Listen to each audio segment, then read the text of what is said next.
Hello. In this video, we will understand, rather learn, how can we use some of the function in Excel so as to make those non-standard format into the correct or the standard format that we are looking forward to. For example, one of the non-standard format is, let us say we have a first name and the last name, but in between we have underscore. Sometimes we have hyphen, slash, anything like that.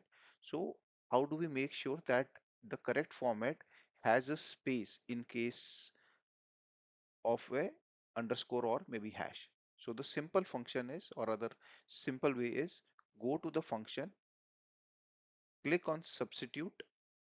The text is the first one, which is about the original text. Old text is about the underscore that we have. So double quotation, underscore, double quotation. The new text is what we are looking forward to. So double quotation, space, double quote, and leave the fourth item, which is the instance number, as blank. So if we click on OK, we can see underscore has been removed and it has been replaced by space. So this happens for all the subsequent name, which include the first name and the family name. Hope this helps. Thank you.